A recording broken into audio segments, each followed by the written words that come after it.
नमस्कार। आप सुन रहे हैं श्री भगवती चरण वर्मा जी की अमर कृति चित्रलेखा। आर्य श्रेष्ठ मृत्युंजय जन्म से क्षत्रिय होते हुए भी कर्म से ब्राह्मण थे।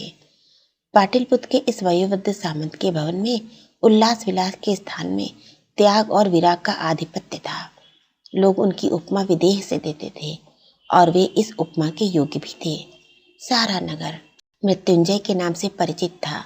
बहुत थोड़े से चुने हुए व्यक्ति उनके व्यक्तित्व के थे। मृत्युंजय का क्षेत्र क्रीड़ा और कोलाहल से भरा हुआ जनरव न था।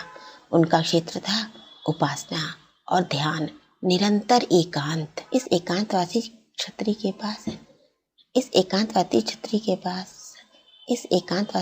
के पास धन था और वैभव था। नगर के प्रमुख सामंतों में उसकी गणना थी और राज्यसभा में उसका आसन ऊंचा। उसका नाम सुनकर लोग आदर से मस्तक नमा देते थे और उसके सम्मुख होते ही लोगों में उसके प्रति भक्ति भाव उमड़ आता था। आर्य श्रेष्ठ मृत्युंजय की साधना विशाल थी। उनमें आत्मिक बल था और आध्यात्मिक ज्योति। मृत्युंजय के पुत्र न था, केवल एक कन्या थी। कन्या का नाम था यशोधरा। एकमात्र संतान होने के कारण मृत्युंजय का यशोधरा पर स्नेह था। उस समय यशोधरा की अवस्था प्रायः 18 वर्ष की थी। यशोधरा के यौवन के विकास का काल था और मृत्युंजय के जीवन के निर्वाण का। अगाध संपत्ति की स्वामिनी यशोधरा से विवाह करने के लिए प्रत्येक युवक का तत्काल तत्पर हो जाना तो स्वाभाविक ही था, पर साथ ही यशोधरा सुंदरी थी और सुंदरी भी उच्च कोटि की। उसके शांत मुखमंडल पर भोलापन अपना आधिपत्य जमाए हुए था। उसकी हंसी की सुरीली झंकार में यौवन से पराजित बचपन ने शरण ली थी। हरिणी की सी बड़ी बड़ी सुंदर आंखों में संकोच था। उसके रसयुक्त अरुण कपोलों में लज्जा थी। यशोधरा का यौवन सुधा और उल्लास का मिश्रण था। उसमें गर्व की उच्छृंखलता न थी, उसमें लज्जा की शांति थी। वृद्ध मृत्युंजय यशोधरा के लिए वर खोज रहे थे। एकाएक उनकी दृष्टि बीजगुप्त पर पड़ी। बीजगुप्त का विवाह न हुआ था और बीजगुप्त उच्च कुल का नवयुवक था। मृत्युंजय के हितैषियों ने और उन हितैषियों में वे व्यक्ति भी थे जिनके हृदयों में यशोधरा का पुत्रवधू बनाने की लालसा प्रबल थी। मृत्युंजय से एक ही नहीं अनेक बार बीजगुप्त और चित्रलेखा के संबंध का वर्णन किया, पर अनुभवी और वृद्ध मृत्युंजय ने सदा यही उत्तर दिया, यह बीजगुप्त के उन्माद का काल है। भविष्य बहुत लंबा चौड़ा है और बीजगुप्त यथेष्ट शिक्षित व इस समय अनुभव सागर में तैर रहा है। बीजगुप्त उस दिन मृत्युंजय के घर पर आमंत्रित था। यशोधरा की वर्षगांठ के उपलक्ष्य में मृत्युंजय के यहाँ एक विशाल उत्सव था।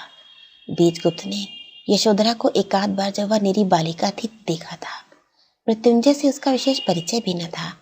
उस दिन मृत्युंजय के यहाँ से निमंत्रण पाकर उसे आश्चर्य हुआ और उससे भी अधिक आश्चर्य उस समय हुआ जब उसने यह पढ़ा कि वह चित्रलेखा के साथ आमंत्रित है। बीजगुप्त ने चित्रलेखा से कहा, चित्रलेखा, एक विचित्र बात हुई है। तुम वयोवृद्ध मृत्युंजय को जानती हो? हाँ। और संभवतः उनकी कन्या यशोधरा को? कुछ सोचकर चित्रलेखा ने कहा, हाँ, उसे भी एकाध बार देखा है। यशोधरा की वर्षगांठ के उपलक्ष्य में आज मृत्युंजय के यहाँ उत्सव में आमंत्रित हूँ। मेरा मृत्युंजय से अधिक परिचय नहीं है, इसलिए इस निमंत्रण को पाकर मुझे आश्चर्य हुआ है, पर इससे भी अधिक आश्चर्य मुझको इस बात पर हुआ है कि मेरे साथ साथ तुम भी आमंत्रित हो और तुम्हें मेरे द्वारा निमंत्रण मिला है। इसका अर्थ ये है कि मेरा जाना अनुचित है। नहीं चित्रलेखा, तुम्हें निमंत्रण मिला है मेरे द्वारा और मेरे साथ चलने को। यह उचित भी है क्योंकि समाज तुम्हारे और मेरे संबंध को पवित्र मानता है। चित्रलेखा ने कुछ देर तक चुप रहने के बाद कहा, बीजगुप्त, मैं उच्च कुलों के उत्सवों में केवल नर्तकी की स्थिति में ही जाने की अभ्यस्त हूँ। बहुत संभव है कि कुलीन स्त्रियां मेरा अपमान करें। यदि ऐसी स्थिति उत्पन्न हो गई तो क्या करना होगा ये मैं नहीं जानती। बीजगुप्त हंस पड़ा। मेरे साथ रहते हुए तुम्हारा अपमान करने का साहस किसी को न पड़ेगा, ये विश्वास रखो। इतना कहकर बीजगुप्त ने श्वेतांक को बुलाया। श्वेतांक के साथ दोनों बाहर निकले। बीजगुप्त के रथ पर चित्रलेखा और बीजगुप्त आरूढ़ हुए। श्वेतांक ने घोड़ों की लगाम ली। निर्धारित समय पर आमंत्रित अतिथि मृत्युंजय के द्वार पर पहुंचे। प्रहरी ने उच्च स्वर में कहा, महासामंत बीजगुप्त का रथ द्वार पर है। यशोधरा के साथ मृत्युंजय द्वार पर आया। मृत्युंजय ने बीजगुप्त का स्वागत किया और यशोधरा ने चित्रलेखा का। श्वेतांक पीछे पीछे चला। द्वार पार कर सब लोग नृत्य भवन में पहुंचे। पाटिलपुत्र के प्राय सभी प्रभावशाली व्यक्ति उपस्थित थे। सबों ने बीजगुप्त तथा चित्रलेखा के आने पर हर्षध्वनि की। चित्रलेखा यशोधरा के साथ स्त्रियों के समुदाय में चली गई। बीजगुप्त मृत्युंजय के साथ रहा। यशोधरा को देखकर चित्रलेखा चकित हो गई। उसे आज तक अपनी सुंदरता पर गर्व था और आत्मविश्वास था, पर यशोधरा ने एक क्षण में उसका गर्व दूर कर दिया, आत्मविश्वास डिगा दिया। यशोधरा ने आदरपूर्वक चित्रलेखा को आसन दिया और स्वयं उसके पास बैठ गई। यशोधरा को चित्रलेखा के पास बैठा देखकर और चित्रलेखा का विशेष आदर देखकर कुछ अन्य महिलाओं को बुरा लगा। अपने बाल्यकाल में यशोधरा ने चित्रलेखा का नृत्य देखा था। उस समय वह चित्रलेखा के नृत्य से प्रभावित भी हुई थी। आज उसे उसके पिता का आदेश था कि वह चित्रलेखा के साथ रहे। यह काम यशोधरा को रुचिकर था। चित्रलेखा के चारों ओर युवतियां एकत्र हो गई थीं। कुछ हंस रही थीं और कुछ व्यंग वचन कह रही थीं, पर चित्रलेखा ने इसका बुरा न माना। अपनी स्थिति वह बहुत अच्छी तरह समझती थी। पास ही खड़ी हुई एक बहुत बड़े सामंत की स्त्री ने कहा, आज नर्तकी चित्रलेखा को हमारी समता करके हमारे समाज में आने के उपलक्ष्य में बधाई है। बात जितनी कटु थी, उत्तर उससे अधिक कटु था। अपने सौंदर्य के बल से अपना स्वागत कराने के लिए अभिमानी स्त्रियों को बाध्य करने वाली को बधाई की कोई आवश्यकता नहीं। एक ने दूसरी की ओर देखा, दूसरी ने तीसरी की ओर। बात जिस तीव्रता से कही गई थी, उसका प्रभाव एकत्रित पुरुष समुदाय पर भी पड़ा। बीजगुप्त उस ओर घूम पड़ा। उसे भय था कि चित्रलेखा का बहुत संभव है अपमान हो। इस उत्तर प्रत्युत्तर से उसका भय और भी बढ़ गया। क्या बात है? चित्रलेखा का क्रोध से लाल मुख एकदम शांत हो गया। कुछ नहीं, आपस में हंसी हो रही थी। उस समय चित्रलेखा हंस रही थी। यशोधरा चित्रलेखा के इस भाव परिवर्तन पर मुग्ध हो गई। बीजगुप्त के जाने के बाद उसने चित्रलेखा से कहा, बहन, तुम लोक व्यवहार में बहुत कुशल हो, तभी तो इतनी प्रभावशाली हूँ। चित्रलेखा हंस पड़ी। चित्रलेखा के हाथ से ध्वनि झंकृत हो उठी। नवयुवक समुदाय की आंखें उधर उठ गईं। बीजगुप्त से उसी समय उन नवयुवकों ने गाने का प्रस्ताव किया। वीणा लेकर बीजगुप्त ने बागेश्वरी की आलाप भरी। चारों ओर निस्तब्धता छा गई। स्त्री और पुरुष दोनों मंत्रमुग्ध से बीजगुप्त के गाने को सुन रहे थे। बीजगुप्त ने गाना समाप्त कर दिया। इसके बाद मृत्युंजय ने स्वयं वीणा लेकर यशोधरा की ओर संकेत किया। यशोधरा ने भी बागेश्वरी गाना आरंभ किया। यशोधरा का गाना समाप्त होने पर लोगों ने अनुभव किया कि बीजगुप्त के गाने के आगे यशोधरा का गाना फीका था। चित्रलेखा ने लोगों के ये भाव पढ़ लिए। उसने कहा, यशोधरा से एक प्रार्थना मैं भी करूंगी। यदि उसकी इच्छा हो तो इस समय वह कल्याण में कोई गाना गावे। लोगों की दृष्टि चित्रलेखा की ओर घूम गई। मृत्युंजय ने चित्रलेखा की ओर देखा। वे चित्रलेखा के कथन के महत्व को न समझ सके। फिर प्रार्थना एक आमंत्रित अतिथि द्वारा की गई थी। मृत्युंजय ने वीणा में कल्याण के स्वर भरे और यशोधरा ने गाना आरंभ किया। इस बार यशोधरा ने सबको मुग्ध कर दिया। लोग उसकी मुक्त कंठ से प्रशंसा करने लगे। गाना समाप्त हो गया। चित्रलेखा ने यशोधरा को बधाई दी। बहन यशोधरा, मैं तुम्हारे सुंदर गायन के उपलक्ष्य में बधाई देती हूँ। मृत्युंजय चित्रलेखा की प्रार्थना का महत्व अब समझे और चित्रलेखा, मैं तुमको यशोधरा की ओर से धन्यवाद देता हूँ। इस वार्तालाप को बीजगुप्त सुन रहा था। हंसते हुए उसने कहा, क्या अब मैं चित्रलेखा से अपना नृत्य दिखाने की प्रार्थना कर सकता हूँ? चित्रलेखा ने हंसते हुए उत्तर दिया, बीजगुप्त की प्रार्थना मेरे लिए आज्ञा के समान है। मृत्युंजय ने वीणा ली और बीजगुप्त ने मृदंग। चित्रलेखा ने नृत्य आरंभ कर दिया। सब लोग चित्रलेखा की प्रशंसा कर रहे थे और चित्रलेखा अपना कौशल दिखा रही थी। इसी समय प्रहरी ने पुकारा, योगी कुमारगिरी अपने शिष्य के साथ द्वार पर पधारे हैं। मृत्युंजय ने वीणा रख दी। वे कुमारगिरी का स्वागत करने बाहर चले गए। मृत्युंजय के वीणा रखने के साथ ही चित्रलेखा का नृत्य बंद हो गया। मृत्युंजय कुमारगिरी को भीतर ले आए। कुमारगिरी के साथ विशाल देव भी था। कुमारगिरी के सामने सब लोग खड़े हो गए। उसी समय चित्रलेखा ने बीजगुप्त से कहा, मैं अब जाऊंगी, मेरा काफी अपमान हो चुका है। ये कैसे? मेरी दृष्टि में कला का सर्वोच्च स्थान है। जो मनुष्य कला का अपमान करता है वो मनुष्य नहीं पशु है। मृत्युंजय को कुमारगिरी का स्वागत करने के लिए नृत्य को बंद कर देना मेरा अपमान नहीं तो क्या है? बीजगुप्त मुस्कुराया। जैसी तुम्हारी इच्छा। इस समय तक कुमारगिरी आसन पर बैठ गए थे। चित्रलेखा ने आगे बढ़कर योगी कुमारगिरी का अभिवादन किया। फिर उसने मृत्युंजय से कहा, मैं जाने की आज्ञा चाहती हूँ। मृत्युंजय के उत्तर देने के पहले ही कुमारगिरी ने उत्तर दिया, ये क्यों? क्या मेरी उपस्थिति तुम्हें अरुचिकर है नर्तकी? और यह स्वाभाविक है। कुमारगिरी का शिशु सा कोमल तथा मधुर हास्य संगीत की भांति गूंज उठा। चित्रलेखा ने कुछ सोच कर कहा, नहीं योगी, तुम्हारी उपस्थिति संसार में किसी को अरुचिकर नहीं हो सकती, इतना विश्वास रखो। मेरे यहाँ से जाने का दूसरा कारण है, पर तुमने जाने का अवसर उचित नहीं चुना, तो फिर मैं न जाऊंगी। मृत्युंजय ने वीणा फिर उठाई, पर चित्रलेखा ने नृत्य आरंभ करने से इनकार कर दिया। इस बार यशोधरा ने आगे बढ़कर चित्रलेखा से कहा, बहन, तुम्हारी बात मैंने नहीं टाली थी। इस बार मेरा अनुरोध है कि तुम नृत्य करो, और मेरा अनुरोध तुम न टालोगी, इसका मुझे विश्वास है। चित्रलेखा ने यशोधरा का अनुरोध वास्तव में न टाला। उसने नृत्य आरंभ कर दिया। योगी कुमारगिरी ने यशोधरा की ओर देखा और थोड़ी देर तक वे एकटक यशोधरा की ओर देखते रहे। योगी ने चित्रलेखा और यशोधरा की तुलना आरंभ कर दी। दोनों ही उच्च कोट की सुंदरियां थीं, पर एक में मादकता प्रधान थी और दूसरी में शांति। चित्रलेखा की मादकता भयानक थी, उसका नृत्य उसकी सजीवता की प्रतिमूर्ति, पर साथ ही यशोधरा की शांति अथाह सिंधु की भांति थी, जिसमें पढ़कर मनुष्य अपने को भूल जाता है। चित्रलेखा जीवन की हलचल थी, यशोधरा मृत्यु की शांति। कुमारगिरी को अनुभव हुआ मानो वह संसार की ओर आकर्षित हो रहा है।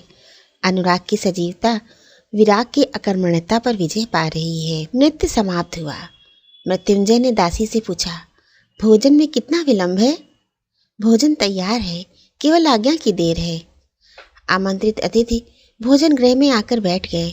दासियों ने भोजन परोसना आरंभ किया। बीजगुप्त के पास यशोधरा बैठी। चित्रलेखा यशोधरा के पास थी और उसी के पास श्वेतांक। भोजन आरंभ हुआ और पास बैठे हुए अतिथियों में वार्तालाप। यशोधरा पहले कभी बीजगुप्त से न बोली थी। बीजगुप्त ने कहा, देवी, आज पहली बार हमारा पूरा परिचय हुआ है और इस परिचय पर मैं अपने को बधाई देता हूँ। अपने जीवन में आज पहली बार यशोधरा की हरिणी की सी बड़ी बड़ी आंखें एक दूसरे मनुष्य की आंखों के सामने उठ न सकी। यशोधरा का हृदय धड़क रहा था। धीरे से उसने उत्तर दिया, मेरा परिचय कोई महत्व की बात नहीं है। बातचीत सुनकर चित्रलेखा हंस पड़ी। भगवान करे यह परिचय घनिष्ठता में परिणत हो और घनिष्ठता जीवन के पवित्र बंधन में। यशोधरा ने कृतज्ञता भरी नेत्रों से चित्रलेखा की ओर देखा। बीजगुप्त ने कौतूहल से, पर श्वेतांक एकटक यशोधरा की आंखें श्वेतांक से मिल गई। इस समय तक यशोधरा ने श्वेतांक को न देखा था। अपने भवन में आमंत्रित प्रत्येक व्यक्ति को वह पहचानती थी। श्वेतांक केवल ऐसा व्यक्ति था जिसको वह नहीं जानती थी। बीजगुप्त से यशोधरा ने पूछा, यह नवयुवक कौन है? मेरा सेवक और साथ ही मेरा छोटा भाई। बीजगुप्त हंस पड़ा। यशोधरा को कौतूहल हुआ। सेवक और छोटा भाई? बात भी विचित्र थी। यह कैसे? यह इस प्रकार कि इस व्यक्ति का नाम श्वेतांक है। यह भी क्षत्रिय नवयुवक है और उच्च कुल का है, पर अभी तक ब्रह्मचारी है और अपने गुरु के साथ रहा है। गुरु ने पाप का पता लगाने के लिए इस व्यक्ति को मेरे पास छोड़ दिया है। मेरे द्वारा यह नवयुवक समाज में पदार्पण कर रहा है। यशोधरा का आश्चर्य और भी बढ़ा। पाप का पता लगाने के लिए इनके गुरु ने इनको आपके पास भेजा है? क्या वास्तव में आपका स्थान अथवा आपके व्यक्तित्व से संपर्क पाप का पता लगाने का उपयुक्त साधन है? बीजगुप्त मन ही मन हंसा। कितनी भोली बालिका थी और कितनी भ्रम में थी। संभवतः पापी से पापी मनुष्य नहीं कह सकता कि वह पापी है। प्रत्येक व्यक्ति अपने को अच्छा समझता है। अपने को ठीक तरह से समझना उसके लिए असंभव है। यदि श्वेतांक इस निर्णय पर पहुंचे कि मैं पापी हूं, तो मैं वास्तव में पापी हूं। यशोधरा के उर में एक ठेस सी लगी। जिस व्यक्ति के प्रणय बंधन की कल्पना से उसका हृदय प्रफुल्लित हो रहा था, वही व्यक्ति एक बहुत बड़े आचार्य द्वारा पाप का पता लगाने का उपयुक्त साधन माना गया था। उसने श्वेतांग की ओर देखा। कितना भोला और सुंदर नवयुवक था। और बीजगुप्त? उस समय भोजन समाप्त हो गया था। लोग उठ खड़े हुए, हाथ मुंह धोकर फिर सब लोग एकत्र हुए। बीजगुप्त ने श्वेतांग का हाथ पकड़कर मृत्युंजय से उसका परिचय कराया। इसके बाद सब लोग अपने अपने घर को विदा हुए। मृत्युंजय के उस आलोकित भवन का आलोक वैसा ही रहा। सजीवता में कमी अवश्य हो गई थी। अनावश्यक अतिथियों के चले जाने के बाद नाटक के प्रधान अभिनेता ही रह गए। योगी कुमारगिरी, विशाल देव, चित्रलेखा, बीजगुप्त और श्वेतांग। केवल इन्हीं व्यक्तियों को मृत्युंजय ने रोक लिया था। थोड़ी देर तक मौन रहने के बाद मृत्युंजय ने बीजगुप्त का हाथ पकड़ा। उन्होंने भरे हुए गले से कहा, सामंत बीजगुप्त, इस उत्सव में एक बड़ा रहस्य छिपा था और उस रहस्य से तुम्हारा बड़ा घनिष्ठ संबंध है। इतना कहकर उन्होंने यशोधरा की ओर अर्थ भरी दृष्टि से देखा। बीजगुप्त के मुख का रंग उतर गया। चित्रलेखा मुस्कुराई। और मुझे पूर्ण आशा है कि वृद्ध मृत्युंजय की बात अस्वीकृत न होगी। मृत्युंजय के भावों की था प्राय सब व्यक्तियों ने पाली थी। फिर भी बीजगुप्त ने कहा, देव, स्वीकार करना अथवा ना करना प्रस्ताव की उपयुक्तता और परिस्थिति की अनुकूलता पर निर्भर होता है। आपका प्रस्ताव जैसा होगा उसके अनुसार मेरा उत्तर भी होगा। मृत्युंजय ने कुछ देर तक सोचा। बीजगुप्त, तुम्हारा विवाह अभी तक नहीं हुआ है। बीजगुप्त ने सुना और चित्रलेखा की ओर देखा। क्या उत्तर देवा यह निर्णय न कर सका। बात ठीक थी, पर साथ साथ बीजगुप्त के मतानुसार गलत भी थी, शास्त्रानुसार नहीं। इस बार कुमारगिर ने गंभीर स्वर में कहा, युवा, क्या शास्त्र अविध भी विवाह हो सकते हैं? बीजगुप्त ने कहा, स्त्री और पुरुष के चिरस्थायी संबंध को ही विवाह कहते हैं। कुमारगिर हंस पड़े। पर विवाह शब्द समाज द्वारा निर्मित है। शास्त्र स्त्री और पुरुष के संबंध को पवित्र बनाकर समाज में मान्य करा देता है। बीजगुप्त, तुम अर्ध सत्य की शरण ले रहे हो। बीजगुप्त ने उसी गंभीरता से कहा, योगीराज, सत्य आधा नहीं होता, वह पूर्ण होता है। पर यह तर्क वितर्क का समय नहीं है, इसलिए इस समय उत्तर देना अनुचित होगा। इतना कहकर बीजगुप्त ने मृत्युंजय से कहा, आर्य, मैंने कहा था कि मेरा विवाह शास्त्रानुसार नहीं हुआ है, इसको स्पष्ट कर देना आवश्यक होगा। लोक की दृष्टि में मैं अविवाहित हूँ, पर मैं वास्तव में विवाहित हूँ। चित्रलेखा मेरी पत्नी है। यद्यपि चित्रलेखा का पाणी ग्रहण मैंने शास्त्रानुसार नहीं किया है और समाज के नियमों के अनुसार कर भी नहीं सकता हूँ, फिर भी मेरा और चित्रलेखा का संबंध पति और पत्नी का सा है। मैं प्रेम में विश्वास करता हूँ और ऐसी स्थिति में मेरा अब विवाह करना असंभव है, क्योंकि मेरे प्रेम की अधिकारिणी कोई दूसरी स्त्री नहीं हो सकती। जिस समय बीजगुप्त यह कह रहा था उसकी दृष्टि नीचे थी। मृत्युंजय ने कहा, बीजगुप्त, तुम्हारा कहना संभव है, उचित हो, पर जिस समय लोग तुमको अविवाहित कहता है उस समय तुम अविवाहित हो। रही विवाह करने की बात, वहां तुमसे मैं तुम्हारा ध्यान इस ओर आकर्षित करा सकता हूँ कि विवाह पुत्रोत्पत्ति के लिए होता है और इसलिए आवश्यक है। चित्रलेखा की संतान बीजगुप्त की संतान ना होगी और ना वो संतान बीजगुप्त की उत्तराधिकारी ही हो सकती है। कभी इस पर भी विचार किया है? वास्तव में बीजगुप्त ने इस पर विचार न किया था। बीजगुप्त ने इसका कोई उत्तर न दिया। यह उसके लिए बिल्कुल नई समस्या थी। मृत्युंजय इस बार चित्रलेखा की ओर मुड़े। देवी चित्रलेखा, तुम विदुषी हो, तुमसे अधिक कहना व्यर्थ है। तुम बीजगुप्त की परिस्थिति को अच्छी तरह से समझती हो। चित्रलेखा अभी तक मौन थी। इस बार उसने उत्तर दिया, आर्यश्रेष्ठ, तुम्हारा कथन सर्वथा उचित है। मैं समाजच्युत नर्तकी ही हूँ। बीजगुप्त की पत्नी होना मेरे लिए असंभव है। ऐसी स्थिति में मैं वह करने को प्रस्तुत हूँ जिससे बीजगुप्त का भला हो, पर आप इतना जानते हैं कि ऐसा करने में मुझे बड़ा त्याग करना पड़ेगा। त्याग करना पड़ेगा नर्तकी? कुमारगिर मुस्कुराए। बड़ी विचित्र बात कह रही हो। तुम संभवतः अपनी मना प्रवृत्ति को भूल रही हो। तुमने एक बार मुझसे कहा था कि तुम विराग के जीवन को अपनाना चाहती हो। उसके लिए यह सबसे अच्छा अवसर है। कुमारगिर की इस बात से बीजगुप्त चौंक पड़ा। उसने कहा, योगीराज, यदि आप विराग पर विश्वास करते हैं और एक व्यक्ति को विराग का उपदेश दे सकते हैं तो फिर मुझे क्यों बंधन में बंधने को बाध्य किया जा रहा है? इसलिए कि तुम विराग के योग्य नहीं हो और साथ ही तुम समाज के नियमों के प्रतिकूल भी चल रहे हो। तुम्हें ये उचित होगा कि तुम कम से कम समाज के नियमों का तो पालन करो ही। चित्रलेखा इस समय तक कुमारगिरि के कथन पर विचार कर रही थी। उसने कहा, योगी, एक प्रश्न और करूंगी। क्या तुम मुझे गुरु दीक्षा देने के लिए तैयार हो? यदि हाँ, तो फिर इसी समय मैं तुम्हारी शिष्या हुई।